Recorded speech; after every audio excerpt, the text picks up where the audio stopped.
मैं अभी आपके सामने जो है जो एक इकोनॉमिक पैकेज जो अनाउंस किया गया है आत्मनिर्भर भारत पैकेज, उसके बारे में चंद बातें आपके सामने रखूंगा। जैसा कि आप जानते हैं, मुल्क में एक डिमांड था कि मुल्क के इकोनॉमिक हालत बहुत खराब हो रही है और गवर्नमेंट को इसके लिए जल्द से जल्द कुछ करना चाहिए। और लोग जब एक्सपेक्ट कर रहे थे गवर्नमेंट एक कॉन्क्रीट प्लान लेके आएगी, हम देखते हैं गवर्नमेंट ने और एक नया नारा दे दिया, आत्मनिर्भर भारत का नारा दे दिया, यानी आप लोग ही अपने आप को संभाल लो। कहने का मतलब यह है इसका। अब ये गवर्नमेंट की एक आदत हो चुकी है कि ये जब भी लोग इनसे कुछ चीज पूछते हैं, लोगों को एक स्लोगन दे देते हैं। क्योंकि आए एक स्लोगन को लेके थे, अच्छे दिन आने वाले हैं, उसके बाद अलग अलग स्लोगन, मेक इन इंडिया, ये वो अलग अलग स्लोगन लेके आ गए। अब एक नया स्लोगन दिए हैं, आत्मनिर्भर भारत, और इसका एक पैकेज दिया गया और बड़े एक शान से अनाउंस किया गया कि 20 लाख करोड़ का पैकेज है, इंडिया का 10% ऑफ जीडीपी का एक पैकेज। और लोगों ने भी सोचा कि भाई 10% ऑफ इंडिया जीडीपी का एक पैकेज दिया है, बहुत बड़ा काम गवर्नमेंट ने किया।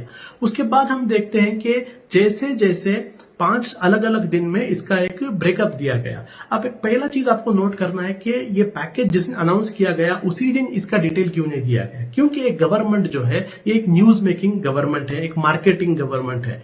पूरा का पूरा ब्रेकअप एक प्रेस कॉन्फ्रेंस में दे सकते थे, लेकिन फाइनेंस मिनिस्टर के 5 प्रेस कॉन्फ्रेंस किए गए। वो इसलिए क्योंकि इंडिया के अंदर जो बहुत सारे मुश्किल हालात चल रहे हैं, मजदूरों की हालात, किसानों की हालात, गरीबों की हालात, मेडिकल प्रोफेशनल्स की हालात जो खराब है, ये चीज न्यूज में ना आए। और इंडिया के आने वाले 5 दिन जो है सबसे टॉप न्यूज फाइनेंस मिनिस्टर का पैकेज का अनाउंसमेंट रहे, ताकि बाकी सारे न्यूज दब जाए। इसलिए एक दिन के काम को 5 दिन में डिवाइड किया गया। ये आपको समझना होगा ये गवर्नमेंट किस तरीके से काम करती है, असल मुद्दों को छुपाने के लिए नए नए एक टेक्निक्स का इस्तेमाल करते हैं। अब ये 20 लाख करोड़ जो एक अनाउंसमेंट किया गया, लोगों ने सोचा कि वहां 20 लाख करोड़ गवर्नमेंट खर्च करने वाली है, लेकिन इसका अगर आप देखेंगे, इकोनॉमिस्ट ने सेकेंड डे बता दिया कि 20 लाख करोड़ में जो पहले अनाउंस किए हुए बातें थी उस चीज को भी इसके अंदर ऐड करके एक नंबर दिया गया है। यानी अगर आप देखते हैं मार्च के महीने में 1,92,000 का जो एक स्टिमुलस पैकेज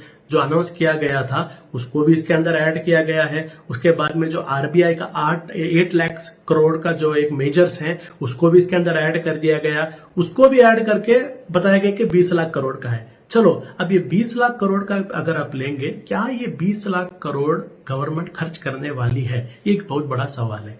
इस पर जो है बहुत सारे इकोनॉमिस्ट ने स्टडी किया और स्टडी करके उसमें बताया कि गवर्नमेंट असल में खर्चा करने वाली है 2.5 लाख करोड़ से लेकर 3.5 लाख करोड़। इसको फिस्कल एक्सपेंडिचर कहते हैं। फिस्कल एक्सपेंडिचर का मतलब होता है गवर्नमेंट कितना खर्च करेगी एक साल में। तो 20 लाख करोड़ का जो बड़ी बातें की है, गवर्नमेंट असल में खर्च करने वाली है 2.5 लाख से लेकर 2.4। ये अलग अलग इकोनॉमिस्ट ने अलग अलग नंबर बताए। मैं उसका छोटा ब्रेकअप आपके सामने रखने की कोशिश करता हूं। फॉर एग्जांपल, अगर आप देखेंगे, पहला जो अनाउंसमेंट किया गया था स्टिमुलस पैकेज का 1,92 करोड़ का, उसमें गवर्नमेंट मैक्सिमम खर्चा करेगी 95,800 करोड़। उसके बाद में आरबीआई के जो मेजर्स आए थे 8 लाख करोड़ के, उसमें गवर्नमेंट की तरफ से कोई भी एक्सपेंडिचर नहीं होने वाला है, पूरा वो गवर्नमेंट फिजिकल एक्सपेंडिचर 0 होगा। उसके बाद में पहला प्रेस कॉन्फ्रेंस में जो बताया गया कि 5,94,000 करोड़ का जो एक पैकेज है उसमें गवर्नमेंट का फिजिकल एक्सपेंडिचर होगा 16,500 से लेकर 55,000 करोड़ लेकर, यानी जितना उन्होंने बताया उतना नहीं। उसके बाद में सेकेंड प्रेस कॉन्फ्रेंस में आप देखते हैं कि 3,10,000 करोड़ का जो अनाउंसमेंट किया गया, उसमें गवर्नमेंट असल खर्चा गवर्नमेंट को जो होगा वो 5,000 करोड़ से लेकर 15,750 करोड़ फिजिकल एक्सपेंडिचर में होगा। तीसरे में जो बताया गया कि 1,50,000 करोड़ बताया गया है, उसमें सिर्फ 30,000 करोड़ का एक्सपेंस मैक्सिमम होगा। यानी टोटल फिजिकल एक्सपेंडिचर अगर आप देखेंगे 20 लाख करोड़ नहीं है, टोटल मिलाएंगे तो मैक्सिमम 2,43,000 करोड़ तक आ जाता है। चंद दूसरे एक्सपर्ट्स कह रहे हैं कि वो मैक्सिमम 3.4 लाख करोड़ तक होगा। यानी जो 10% ऑफ द जीडीपी की बात कर रहे थे, 10% नहीं है, मैक्सिमम 1.3% तक आ सकता है। यानी 0.7% से लेकर 1.3% तक आ सकता है। लोगों का डिमांड था, इकोनॉमिक्स का डिमांड था कि गवर्नमेंट को कम से कम जो है 3% का एक्सपेंडिचर करना होगा, जीडीपी का 3% एक्सपेंडिचर इनको करना होगा इकोनॉमी को संभालने के लिए, हालात को सुधारने के लिए। और इन्होंने आके बहुत बड़ा एक एडवर्टाइजमेंट किया, 10 लाख 10% का हम करेंगे, लेकिन जब आप अंदर जाकर देखेंगे तो वो 1.3% भी नहीं है, उससे भी कम है। तो ये एक ब्रेकअप आपके सामने मैंने रखा, जो पहली बात थी। सेकेंड चीज, क्यों गवर्नमेंट से हम डिमांड कर रहे थे इकोनॉमिक्स के 3% ऑफ एक्सपेंडिचर होना चाहिए, क्योंकि जो इंडिया का जीडीपी है, इसके बारे में एक अनुमान लगाया जा रहा है कि पिछले 40 साल में सबसे बुरा जीडीपी होने वाला है, सबसे कम गिरने वाला है हमारा जीडीपी अगर पिछले 40 साल अगर आप कंपेयर करेंगे तो।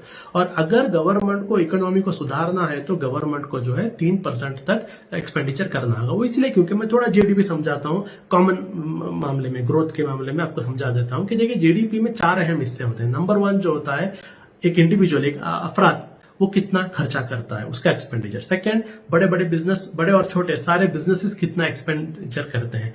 नंबर 3 जो है गवर्नमेंट कितना एक्सपेंडिचर करता है। और नंबर 4 जो है वो इंपोर्ट एक्सपोर्ट। ये सबको मिलाएंगे तो होता है हमारा कंट्री का जीडीपी।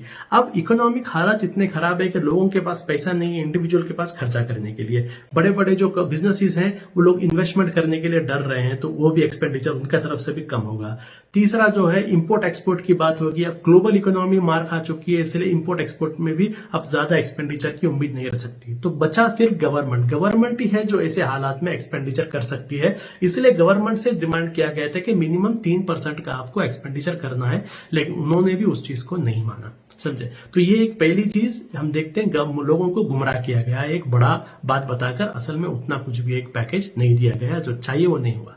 सेकेंड चीज, ये पैकेज में जो है लोगों को डायरेक्ट पहुंचने वाली चीज जो है मैक्सिमम टू मैक्सिमम 70,000 करोड़ होगी, जो डायरेक्ट लोगों को इमीडिएटली मिलेगी।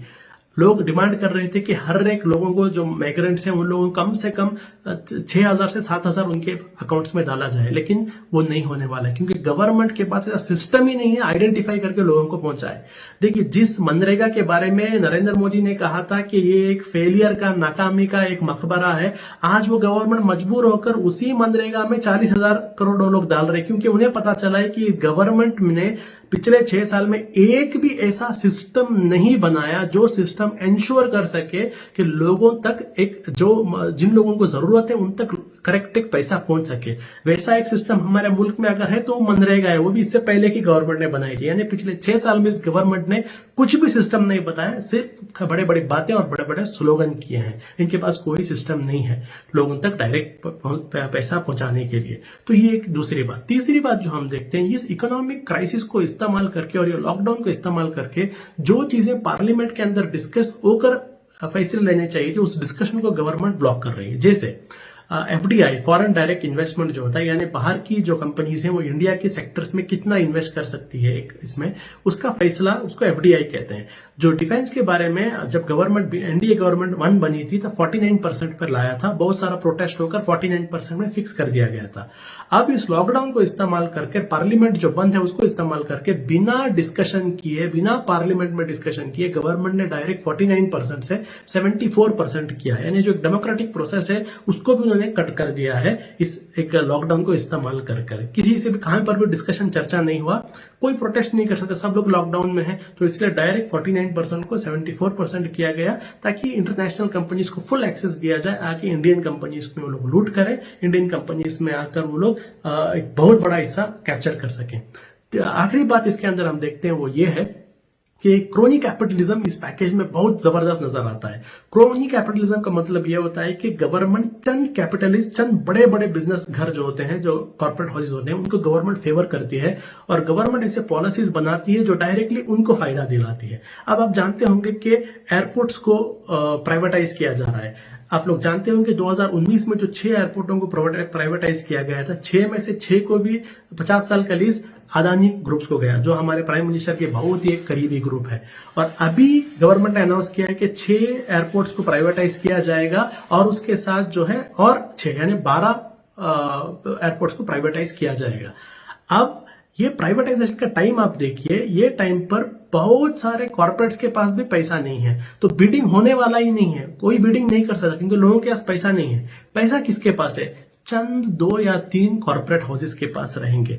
ऐसे कॉर्पोरेट हाउसेस जो हमारे प्राइम मिनिस्टर और इस गवर्नमेंट के बहुत करीबी हैं, उन जिन्होंने इनके इलेक्शन में इनको फंडिंग किया, जो इनको रेगुलर फंडिंग करते हैं, जिनके एरोप्लेन में लोग इलेक्शन कैंपेनिंग चलाया करते थे, वैसे लोगों के पास ये फंडिंग है। तो नेचुरली है ऐसे खराब इकोनॉमिक सिचुएशन में ये लोग ही बिडिंग कर सकते हैं। यानी इनडायरेक्ट क्या है, इनको फायदा पहुंचने के लिए ऐसे एक टाइम पर ये बिडिंग का अनाउंसमेंट किया गया, ताकि डायरेक्ट ये चंद कॉर्पोरेट हाउसेज, अदानी, अंबानी, छोटे जो कम कंपनी जिनके पास बहुत पैसा है, वो लोग पूरा इसको इस्तेमाल कर सकें। तो ये था, हम देखते हैं किस तरीके से इकोनॉमिक पैकेज नंबर 1 लोगों को कुछ फायदा नहीं है, नंबर 2 जो बड़ी बड़ी बातें की गई हैं उतना पैकेज नहीं है, नंबर 3 जो पार्लियामेंट में डिस्कस होने की बातें थी उस बातों को भी नजरअंदाज करके डायरेक्ट फैसले लिए गए, और चौथा जो है अपने कैपिटलिस्ट साथियों को, जो लोग इनको फंड करते हैं, उनको फायदा पहुंचाने के लिए ऐसे हरी भरी में ऐसे डिसीजंस लिए गए। मैं उम्मीद रखता हूं कि ये कॉम्प्लेक्स जो एक सब्जेक्ट है, मैं बहुत ही आसानी से आपको समझाने के लिए मैंने कोशिश किया। उम्मीद करता हूं आपको समझ में आया होगा। शुक्रिया।